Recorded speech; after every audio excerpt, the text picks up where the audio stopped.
কি ভয়াবহ অভিজ্ঞতা। কী হবে ইংরেজিটি? What a horrible experience. Good afternoon to all. আশা করি প্রত্যেকে ভালো আছেন। আজও বেশ কয়েকটি সেন্টেন্স নিয়ে আলোচনা করব, এগুলো আশা করি আপনাদের জন্য অবশ্যই হেল্পফুল হবে। ওকে, তাহলে চলুন ভিডিওটি শুরু করি।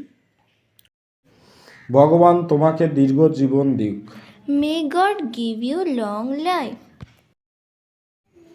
আমাকে কাজটি শেষ করতে দাও। Let me finish the task. আমাদের একটি বাড়ি কিনতে দাও। Let us buy a house.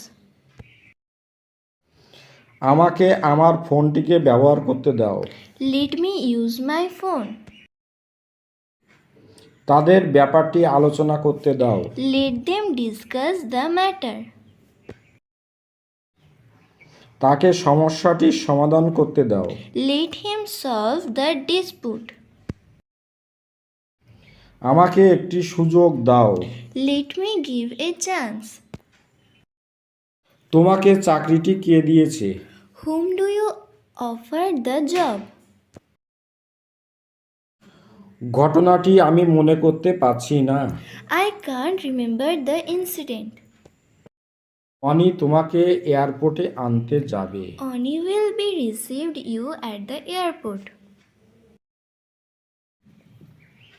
তারা হয়তো আমাদের পাশে দাঁড়াবে না। They may not support us. রেনু তার মায়ের মতো হয়েছে। Renu resembles her mother. আমাদের দেশ খনিজ সম্পদে সমৃদ্ধ। Our country is rich in minerals. তোমার ধূমপান থেকে বিরত থাকা উচিত। You should refrain from smoking. শহর অপেক্ষা গ্রামকে বেশি পছন্দ করে।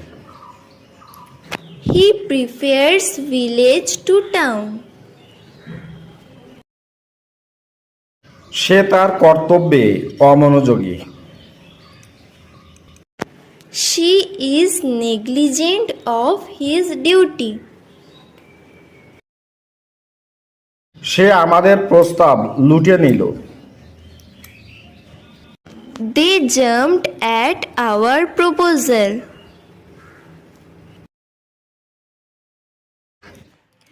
আগুন নিয়ে খেলা করো না। Don't play with fire. গাছ কেটো না। Don't cut the trees.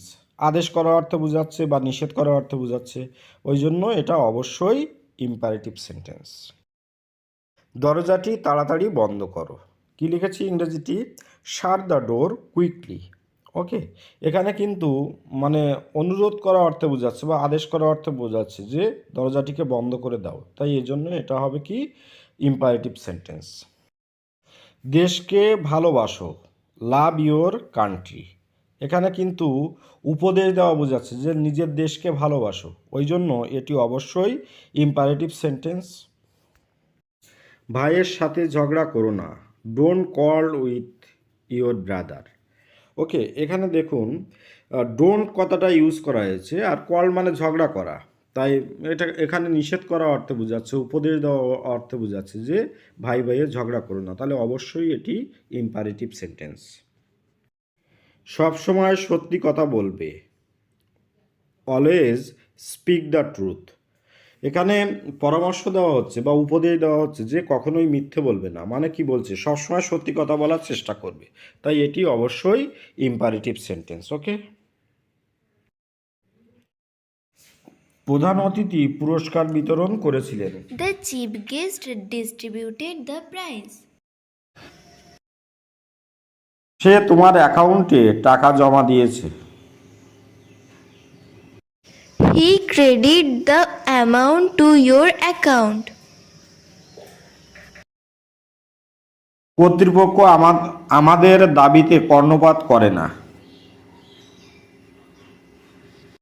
The authority is deaf to our compliment. দেশের জন্য অনেক সৈনিক মারা গিয়েছে।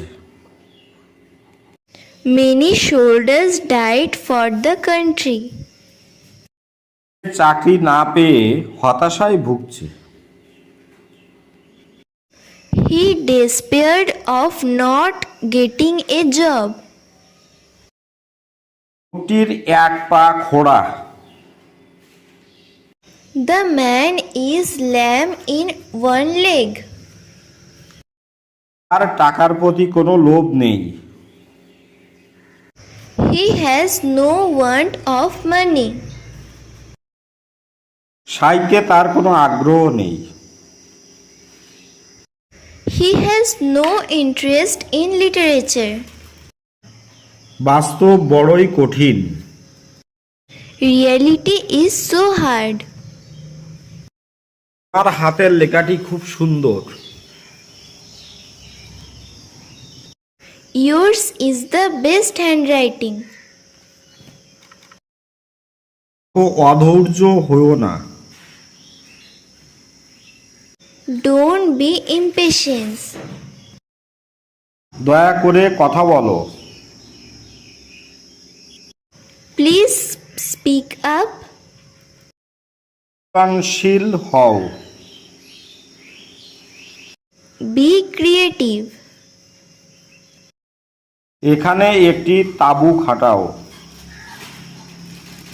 Put up a tent here. এটা আমাকে করতে দাও। Let me do it. বক করো না। Don't talk nonsense. আমার জীবন সহজ নয়। My life is not easy. তুমি কি গীতা পড়েছো? Have you read the Gita? যখন বৃষ্টি থামবে তখন বেরোতে পারি। I can go out when the rain stops. প্রীতি আগামী বছর দশম শ্রেণীতে পড়বে। Preeti will be in class 10 next year. আমরা তাজমহলকে প্রথমবার দেখলাম। We see the Taj Mahal for the first time. আমি ইংরেজিতে এমএ করতে চেয়েছিলাম।